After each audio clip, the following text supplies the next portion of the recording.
Hello everyone, and you'll notice today we are looking at chapters 10 and 11 of You Have the Right to Remain Fat today. Typically this would be a Wednesday video, but I'm starting the last major series of this channel, and I thought it would be better to slate that as like a Friday video. So we're moving all the videos kind of up. And we're nearly done with this. The very last chapter is only like 2.5 pages, so I figure we'll just cover both of the final chapters today. So let's just jump into it. For a very long time, I wanted to lose weight more than I wanted absolutely anything else. I believed that life would begin later. I would wear a bikini later. I would be happy later. I would wear short shorts later. Go on dates later. Feel beautiful. Wear bright pink lipstick later. I would travel the world, enjoy cupcakes, and smile with complete abandon in pictures later. When my cheeks were smaller and I didn't have a double chin, I would love myself later. Some of these, like, I kind of understand that connection of putting it off till later until you're, like, thinner and putting that artificial barrier on yourself, like wearing a bikini, wearing short shorts, maybe even going on dates or feeling beautiful. Like, I understand that. Honey, don't pretend you didn't enjoy cupcakes while fat.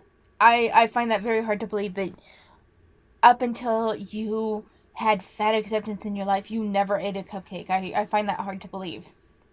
What I don't understand, and even like the smile with complete abandon, like if you were self-conscious of your smile because of how round and fat your face is, like I can understand that too. What I don't understand is the wearing bright pink lipstick and traveling the world. Like you, Virgie, even previously in this book, you talked about studying abroad and traveling and stuff. So that's a fucking trying to rewrite your narrative in the same fucking book. So I don't know. I just find that she contradicts herself. But what else is new? I want to be completely clear with you about what dieting was about for me. It was not just about eating carrots, fat-free popcorn, low-calorie Pop-Tarts, or fat-free, sugar-free, gluten-free frozen yogurt. It was not about weighing myself once, twice, or sometimes 10 times a day. It was just the pure joy I felt when I'd gone down a pound, or the intense shame and self-loathing when I gained it back. It was not just about the willpower and the jumping jacks and the pedometer that tells you how many miles you walked this week. It was not about the skipping desserts or sleeping through dinner. It was not just about food journals or crying in front of the mirror while I squeezed my fat loathingly. I realize now that all those years I dedicated to losing weight and hating my body were actually about a misguided attempt to be free. Yes, I dieted because I believed that it was only through weight loss that I would deserve to travel, wear cute clothes, and go on lots of dates with people I was hot for. I find that hard to believe because you talked about these people that you were attracted to, and even just in the previous chapter, you talked about engaging someone that you thought was psychotic because it was like just your type, and I couldn't 100% tell, quite frankly, whether she was being serious or facetious, because as we saw in an earlier chapter with that weird predatory guy, it kind of fits with her type of guy that she typically dates. So I don't know, but let's not pretend that you didn't date people that you were attracted to. But more than that, I wanted the stuff that those things represented: happiness, love, joy, and most importantly, freedom. I was trying to starve my way into freedom. I had been taught to believe that weight loss was the key to all my heart's greatest desires, but the truth is that it wasn't, because you can't find self-love by walking a path paved by self-hatred. I agree with that.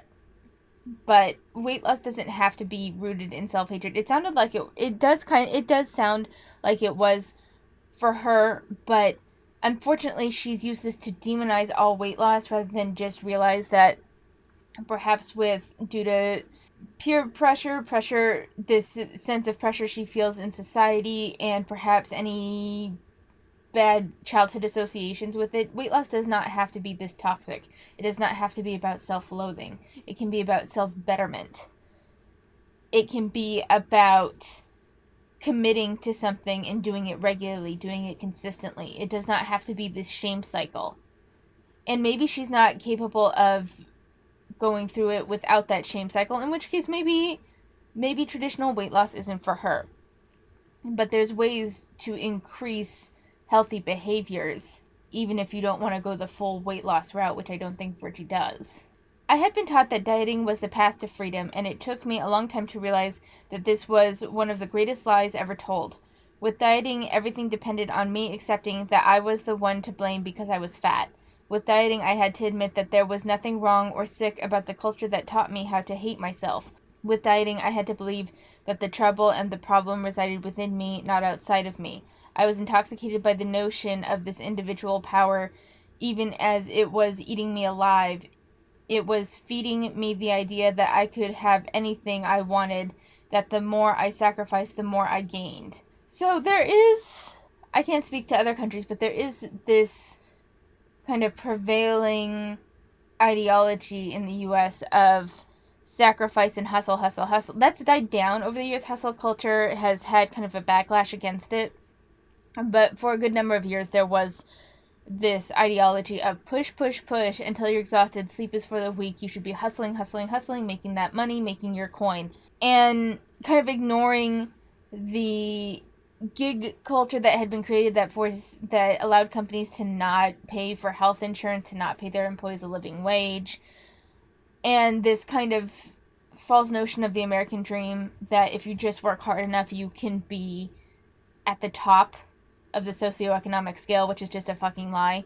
That being said, when it comes to dieting, it is far more within your control, I would say, than economic status, because you don't have to rely on others to get a position for weight loss. You don't have to rely on others for your access to food, not in the same way that you do have to rely on others for your access to money, because you have to rely on the job.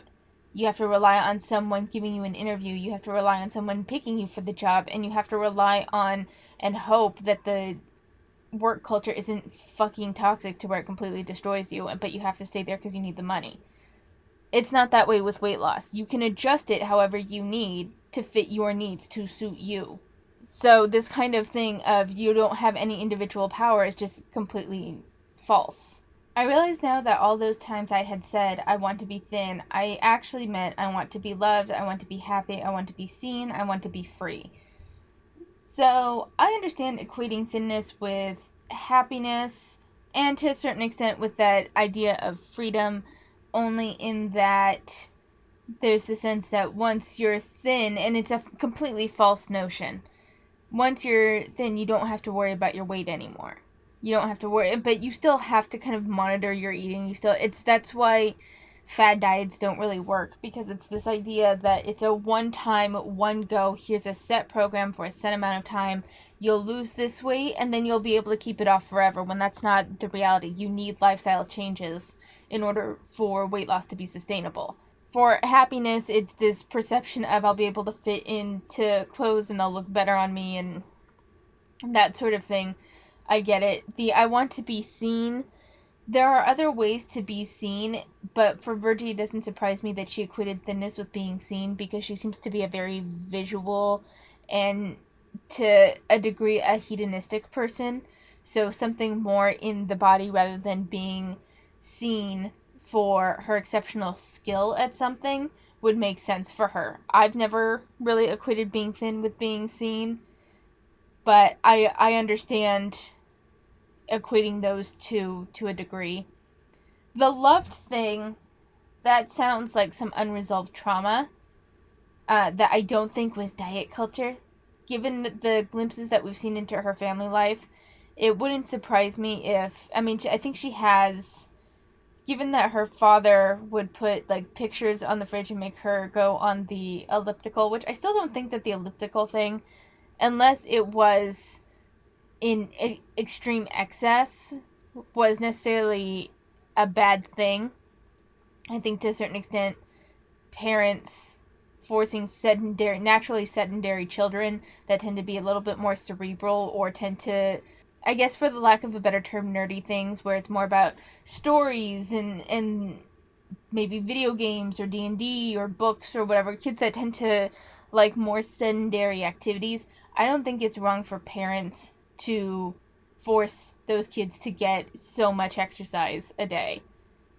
Because you kind of have to learn how to balance your natural inclinations with what is best for you. Given that her father put those things on the refrigerator, he may have forced her to an unhealthy degree on the elliptical. I don't know. But it seems to have given her a complex, and I wouldn't be surprised if then she was like seeking her father's love through weight loss. That wouldn't surprise me given what we've seen with Virgie. We are taught that thin is synonymous with beauty, power, and love, but in fact it is not. Beauty is not something women earn, it is something people are.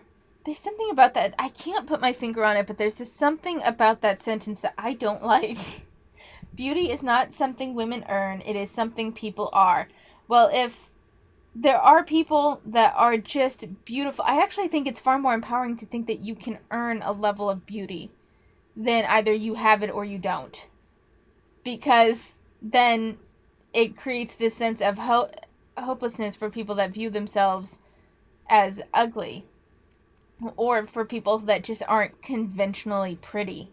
I think that, you can earn some traditional level of beauty through makeup or exercise or skincare isn't such a bad thing.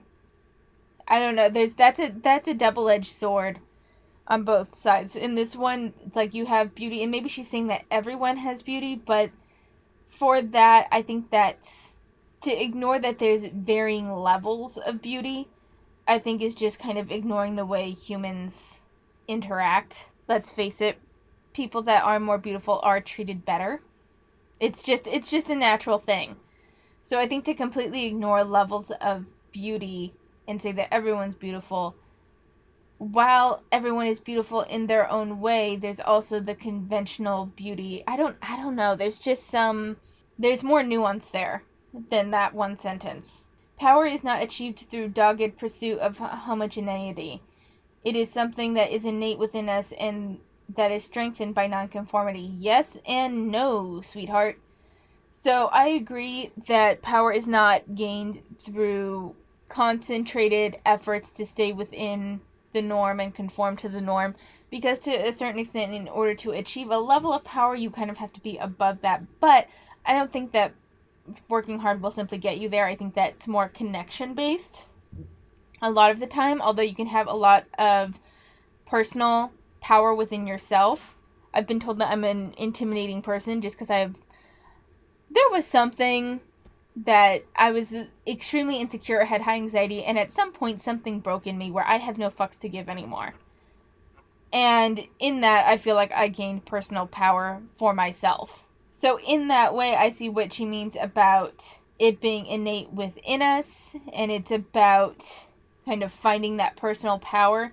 That being said, I think saying it's strengthened by nonconformity is not, that's a very blunt take that would require more nuance. There is power in a level of nonconformity, but it's a tightrope walk that you need to do, because you go too far outside of conformity and you become a target of people just going to tear you down. But if you lean too far into conformity, then no, you're not going to stand out and you're going to lose a level of power, especially if it's not true to who you are. So I think having a level of nonconformity, even if you simply keep that to yourself, but understand when to conform, is like the secret sauce. Love is not something people earn through obedience. It is each person's birthright. So I think that everyone is entitled to love from their parents, even though many people unfortunately don't get it. I think they are entitled to that love from a parent, at least for the first several years of their life, and barring anything truly heinous. Like, if you kill your sibling, then no, I don't think that your parents are obligated to love you. But barring extreme circumstances, I think that parents do owe love to their children, and unfortunately some parents are not capable of giving that love to their children. But that doesn't mean that you are entitled to romantic love. And that doesn't even necessarily mean that you're entitled to a love of within a friendship. If you're an annoying person to be around. To a certain extent, you have to be able to build that connection with people in order to have that love. So there is a sense of earning that love, but it's not necessarily about obedience or conformity. It's about understanding how to get along with people. That still being said, I don't think really under any circumstances you are entitled to romantic love. Like, you can be as nice and build that connection with that person, and if they're just not feeling it, that's their right. And actually, that still goes the same with friendship, too. You're not entitled to the friendship. So, I don't know. To a certain extent, barring parental love, I do think that love to a degree is earned.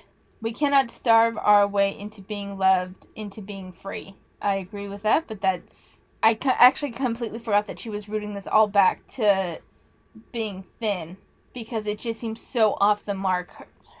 If this is what she thought thin would give her, no wonder she was disappointed. The truth is that right now, women and girls are starving themselves every day. They are going on their first date before they even turn 10. That's the responsibility of the parents if you're concerned about kids going on dates. They are being told to wear things that hide or flatter their body. I don't think that's wrong exactly. Like, don't get me wrong, I've seen some very young girls, especially when I worked in the middle school, as young as like 11 or 12, wearing something that I would not be comfortable with my young daughter wearing. I think there were some outfits that were too adult for their current age. I didn't say anything. It's not my business. It's not about them being wrong for wearing it. It's that 11 and 12-year-olds aren't prepared for shitty people making comments or reacting to what they choose to wear that is, for lack of a better term, inappropriate for their age. But when it comes to just general flattery, like, does this flatter my shape or whatever, that doesn't necessarily have to be sexual, that doesn't have to be wrong, it's just about looking nice. So I don't really understand why something that flatters your figure, why wouldn't you want to wear that? Flatter is just what we say when it's like it complements your figure. They are food policed and fat shamed by their classmates and co-workers. They are obsessively exercising to the point of pain or injury, most likely with young teenage girls. Quite frankly, that she didn't put that last line in there, that's me. Mostly with young teenage girls, that could be an issue of overworking out or people that are obsessive. I wouldn't say that that's something that our society, like, hammers into women, at least not anymore. They can find no peace until they have sweat out the last calorie they consumed. They are dreaming of taking a knife to their belly. They are getting romantically rejected and ghosted and blaming themselves, believing that if they just lose a little more weight, then someone who's not even worth their time will call them back. That sounds like something that needs to be discussed in terms of self-confidence. That is, I don't know, that's just not... One, I think saying they're getting romantically rejected, ghosted, as though that's an issue of, like, the patriarchy and fat phobia, I think that's wrong. That's gonna happen. That's something that we should prepare all genders for. Like, you're gonna get rejected, and ghosting sucks. It's kind of a shitty thing to do to someone, but sometimes people do it, and this is how you deal with it. And I don't think that they should blame themselves, but I don't think that it's a diet culture issue because they weren't thin enough or something. They are obsessively looking at food labels. They are avoiding entire sections of the grocery store because they don't think they can control their impulse to binge if they see something delicious. They are religiously avoiding protein and fat. Not if they went to a nutrition class. They are stepping onto scales multiple times a day. They are avoiding being photographed or only allowing their lives to be documented if they look thin. That's just a self-confidence thing. I refuse to have my picture taken too, and it's not necessarily a matter that I'm too fat for pictures. It's that I don't like having my picture taken. I don't like the way I look in photos, and it's not just about weight. It's about a variety of things. And I think that it ultimately boils down to a self-confidence issue.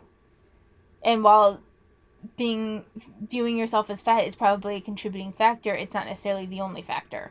They are unable to imagine themselves in a future at their current size. They are accepting unacceptable relationships and sexual experiences because they feel they don't deserve any better. They are unable to even access what they want because they have experienced so many years of being told that what their body is telling them is wrong. This is not a picture of wellness. This is not a picture of success. This is not a picture of normalcy. This is a picture of typical teenage obsession, though, over weight and acceptance. And again, I agree, it's not a picture of wellness, and it shouldn't be a picture of normalcy, and it shouldn't be a picture of success. But that is something to be talked about. I think this is, at least for teenage girls, I think that it's a fairly normal developmental thing that can go to an extreme if it's not counseled and if it's not monitored. But I think to blame all of society and say that accepting morbidly obese as okay, I don't think that's the answer either. And yet this is the reality of many, many women's lives. This is what diet culture looks like. This is what my life looked like for nearly 2 decades. It's hard to neatly compress 20 years of life. I would be remiss if I didn't include the wild beauty in my own story. I got caught up in a cultural whirlwind so much bigger and uglier than I could have ever dreamed, but I lived a lot during those years and I was trying to survive. Life somehow found a way to burst out of my fear like flowers through a crack in a sidewalk. I always thought it was so funny, or maybe sad, that it was in large part because of fat phobia that I was forced to find alternatives to my small conservative town. Thanks to fat phobia, no one would date me, so I developed a sexual and romantic resiliency like no other. Fucking seriously, it's because of fat phobia no one would date me. It couldn't possibly be that I have delusions of grandeur and I put out personal ads in papers that is apparently a bit of an overshare, but then am reticent and cold during the actual date, which confuses people so they fucking leave. Like, it couldn't be anything of my actions. No, it's fat phobia. How dare you not find me attractive because I'm fat? Never mind my personality. I immediately saw the potential of the internet for outcasts like me, and so I familiarized myself with new technology quicker than my classmates, even though my family didn't have a computer in the house. That, again, this just seems like her painting herself as exceptional. And not like other girls. In some ways, I think my early and intimate relationship with cyberspace is why I became a cyber feminist. I got good at writing and articulating things because I was navigating word-heavy mediums. I don't think that you're a particularly great writer, personally. I mean, we've gone through this book a lot, and you make leaps in logic, you turn unrelated things back to yourself. Sometimes a single sentence will go on for a fucking paragraph. I don't think that you're you're not illiterate, and it's not that your writing is completely incomprehensible, but I don't think that you're exceptional at writing or articulating your thoughts. My first dates should have been at McDonald's or Applebee's, but because I was meeting dudes who had to pay for phone personals services, instead they were at fancy restaurants with polished businessmen who taught me what foie gras and filet mignon and receptive oral sex were. Alright, that was more, and that one sentence went on for 1, 2, 3, like 4.5 lines. That sentence is too long. This comes directly after her saying that she's good at writing and articulating. But this could have been broken up into at least 2 sentences. And it would have been easier to read. It was because of fat-phobic rejection that I didn't end up in an early marriage or feel the pressure of pregnancy like my socially acceptable female classmates whose boyfriends wanted to claim them. Are you fucking kidding? What in the fuck? It was because of fat phobia's rejection that I didn't end up in an early marriage. So because people are fat phobic and didn't find me attractive, which is clear, like, if you're gonna say it's fat phobic, then you're also equating it with a form of oppression, which is fucking bullshit. It's just, my God. It was because I was unencumbered by these things that I could travel and pursue higher education, feminism, and sexual experimentation. Okay, but people that aren't fat also have these things where, like, they did not fit the typical life script mold the way their peers did. You're just a little odd. Well, a lot of odd, and you seem to have leaned more into your oddness. And that's fine, but it's not because of fat phobia that you do. It's probably because you're weird, quite frankly. And I don't say that as a derogatory term. There's a collection of people in the world that while they are the minority, there's still like a large collection of them. Like there's still a large number of people, even if it's not a large percentage, that are weird and don't fit in with their cultural surroundings. It's the way of life. You got the short end of the stick when it comes to life script and conformity. It's not because people hate you because you're fat. We've seen enough of Virgie to know that that's not, fatness isn't like her biggest issue. According to the culture, my life mattered less because I wasn't a fuckable commodity, and so I was pushed into the margins, a glorious and strange borderland, as Gloria Anzaldúa called it. Alright? Fat phobia and dieting were like the ghosts that cast a shadow over my life, but as with all oppression, it created a road out of the stifling reality of the mainstream. That road is beautiful and amazing, filled with people who know a version of the truth that mainstreamers can't or won't see. I wish everyone had access to that wondrous outcast world, and I wish the terms of that access weren't so barbaric. For fuck's sake. So at least unfortunately, she is watering all of her eccentricities and all of her, for lack of a better term, outcast criteria and her weirdness down to her being fat when there's so much more than that.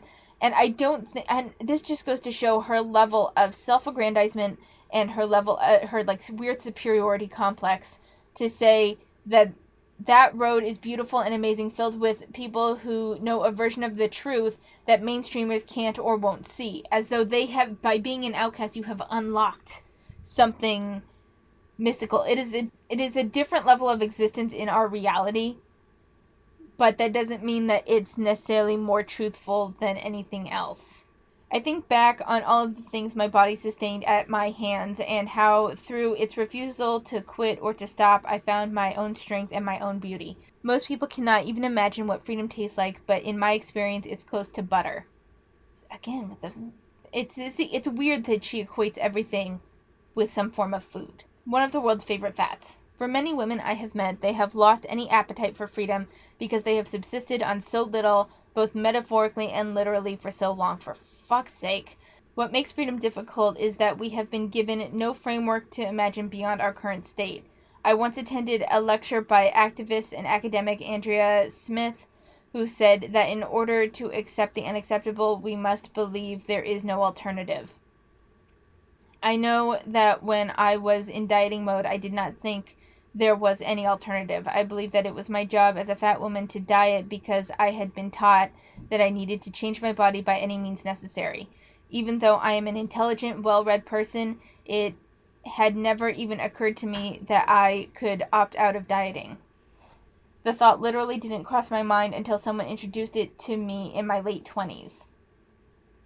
After nearly 20 years of dieting with bouts of starvation, at the time dieting was as integral to my life as air or water. I think I truly believed I live, therefore I diet. I encourage people to answer this question.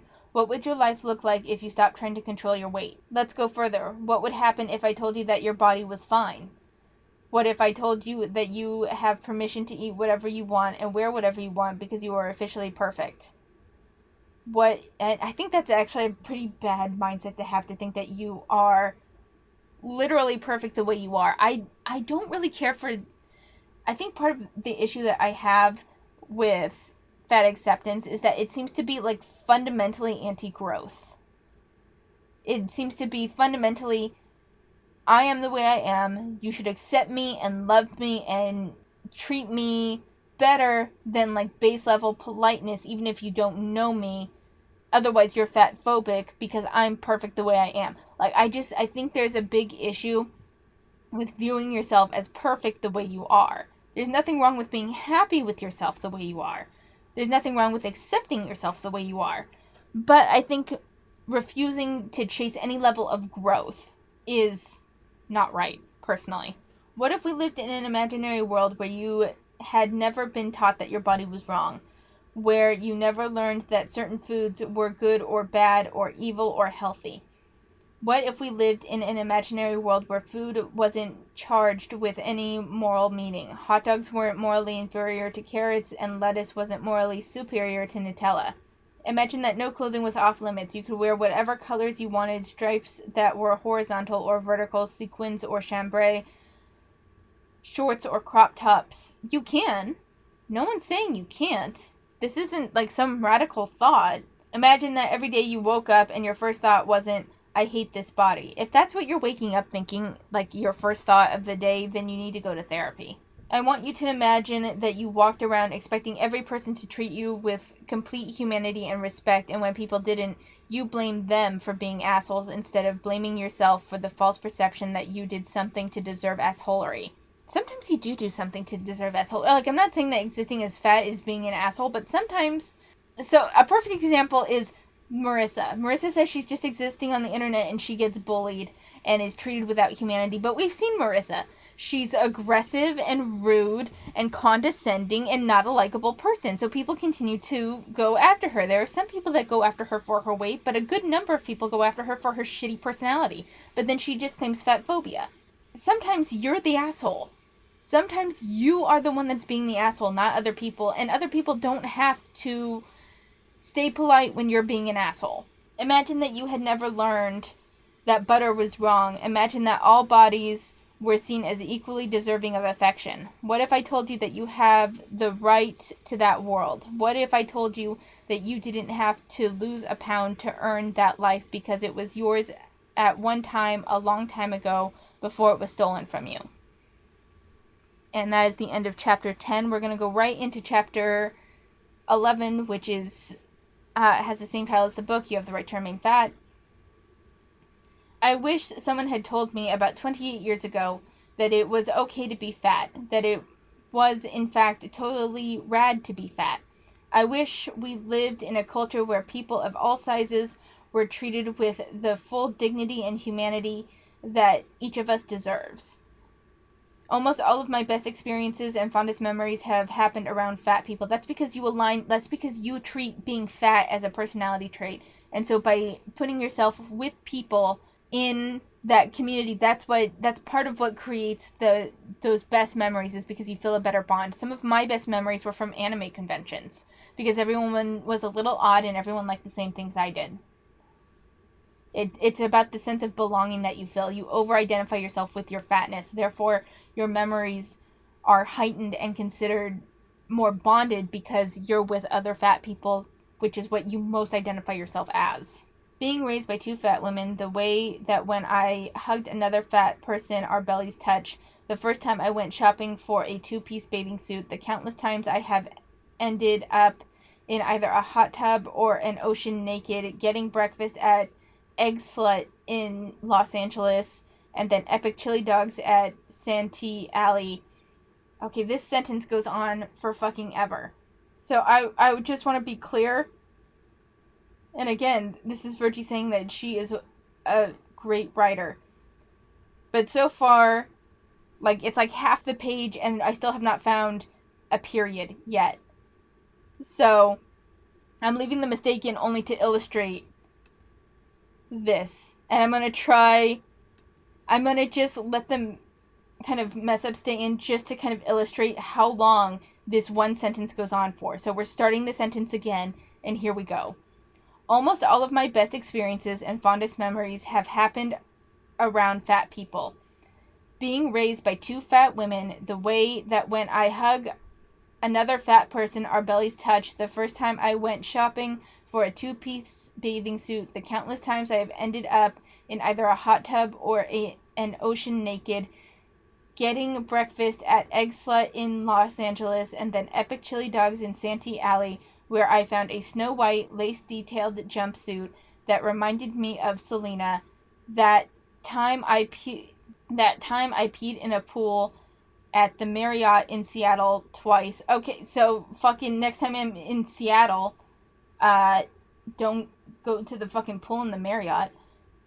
We're still going, by the way. This is still one sentence. The plus-sized clothing swap where I found a unicorn dress sneaking into the set of a music video, going to a party put on by David Lynch, cackling on the side of the freeway where we stared at the moon, eating Puerto Rican plantain and steak sandwiches while overlooking the Golden Gate Bridge, learning that the best way to eat popcorn at the movie theater is to sneak in a huge bag of peanut butter M&Ms and mix them together, renting a boat to get around the canals just outside of Mexico City while sunning with our rolls out on the wooden deck, the first time I wore a crop top, the time I went to Greece for Orthodox Easter, the time I went and saw a real-life Klimt painting in Vienna, and the time I took a bunch of babes to Jamaica in 2016. That whole thing was one sentence. It was a full page-long paragraph. And it was one sentence. But she says she's a good writer and good at articulating her thoughts. Girl, there's a way to summarize your general feelings of this and still drive home the same point and not make it the sentence that will never end. In the fall of 2016, I was in Negril with 10 women, most of us fat. I was hosting a retreat for Babe Camp, an online course I teach for women who want to break up with diet culture. Each morning we would wake up, eat a huge breakfast of papaya and omelets and pancakes and kalaloo and fried plantains and Blue Mountain coffee, then walk down to the white sand beach overlooking the Caribbean Sea to do some meditation, some stretches, and something new I came up with called jiggle size. Again, that most of that was one sentence. That she's not a good writer. I'm sorry to be a bitch, but she's not. In order to jiggle size, you must first decide whether you want to be naked or not. Oh my god. Is she naked when they do the jiggle size at these babe camp retreats? That didn't even cross my mind that would be a thing.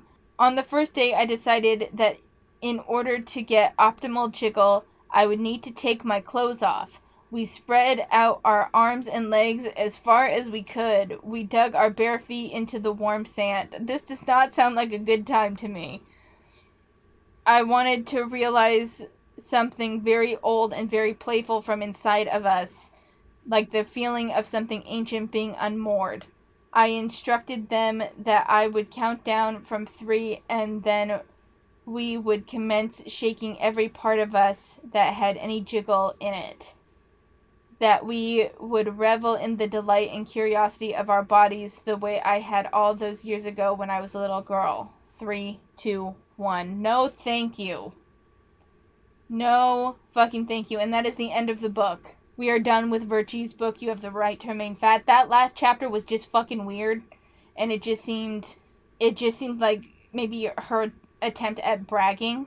But overall, that was the book. I'm going to take just a couple minutes to kind of give my final thoughts. It seems, after reading this and seeing some of Virgie's Rebel Eater Club stuff, I've come to the conclusion that, one, I think there's a lot of unresolved trauma that she hasn't dealt with, and she associates fat acceptance when it was really, there was a lot of mindfulness type of activities that she equated with fat acceptance and fat liberation that I think contributed to her better mental state for life. And now, so because she equated it with fat liberation and fat acceptance, she's over-demonized anything related to diets. And it seems like she sexualizes food a lot. I mean, we've seen that plenty of times where she seems to sexualize food. I don't know, this whole thing was weird. She has terrible taste in men, and I can't tell if she's aware of it or not.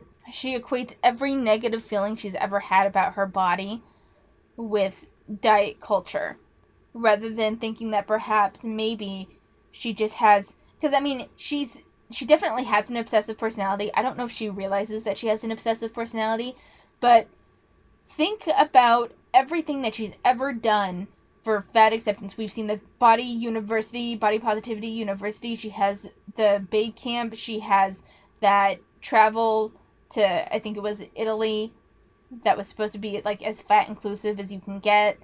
And then there was the Take the Cake video and the TED Talk and this book and another book and her podcast. She is obsessed with food and fat activism. Now invert that and assume that she went just as hard at one point with dieting. I could see that. Whether she physically adhered to that level of diet, I don't know.